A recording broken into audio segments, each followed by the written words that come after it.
Tout le monde, aujourd'hui, je vous présente un échantillon que j'aime beaucoup car le contexte dans lequel j'ai trouvé était assez surprenant. C'est des surprises qu'on peut avoir parfois sur le terrain. J'étais dans une carrière dans l'est de la France, à peu près à 30 km de Strasbourg, et donc j'avais autour de moi plusieurs blocs rocheux. Sur l'un d'entre eux, il y avait une fissure dont je me suis servi avec mon marteau pour faire levier, et j'ai soulevé une dalle de roche qui faisait à peu près 1 mètre carré. Donc j'en ai gardé ici un fragment. Et sous cette dalle de roche, voilà ce que j'ai trouvé. C'est assez frappant. Regardez ces différentes traces un peu marron allongées. Ce sont des restes végétaux.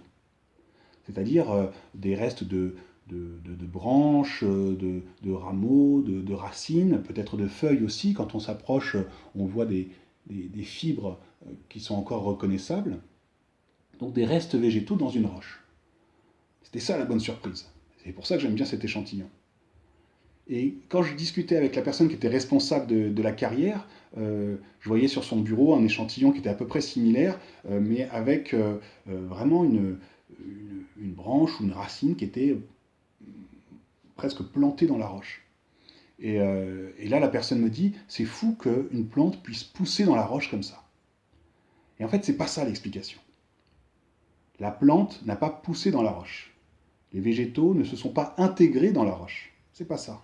Pour essayer de comprendre vraiment ce qui s'est passé, il faut regarder la roche elle-même, c'est-à-dire là où on n'a plus trop de ces restes végétaux, pour regarder la roche. Regardez ici, je ne sais pas si vous voyez bien, mais on distingue plein de petits grains qui sont en fait des grains de sable.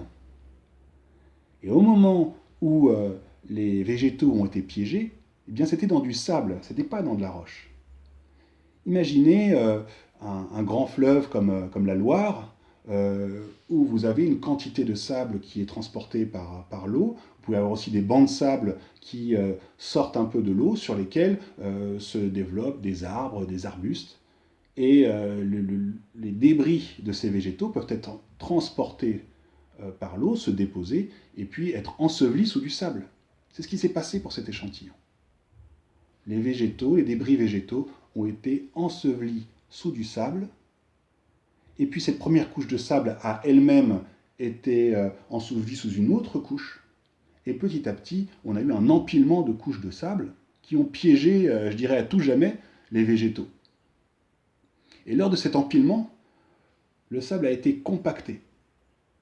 Les grains entre eux ont été resserrés, et en plus, un certain nombre de minéraux sont venus combler les vides et les espaces entre les grains, ce qui a cimenté les grains entre eux, ce qui les a collés entre eux. Donc on est passé d'un sédiment meuble, qu'on appelle du sable, à une roche solide. Cette roche solide, c'est un grès. Donc vous avez ici un grès avec des restes végétaux, avec des fossiles végétaux. Et ça, c'est assez fou, parce que quelque part, c'est le vestige d'un environnement qui existait il y a à peu près 240 millions d'années, c'est-à-dire au Trias, dans les Vosges. Un grand fleuve qui venait se jeter vers une mer qui était un peu au nord-est, qui est aujourd'hui l'Allemagne. Et c'est ça que j'aime bien dans ce genre d'échantillon. C'est qu'en fait, on a en face de nous, en quelque sorte, une carte postale d'un paysage qui n'existe plus.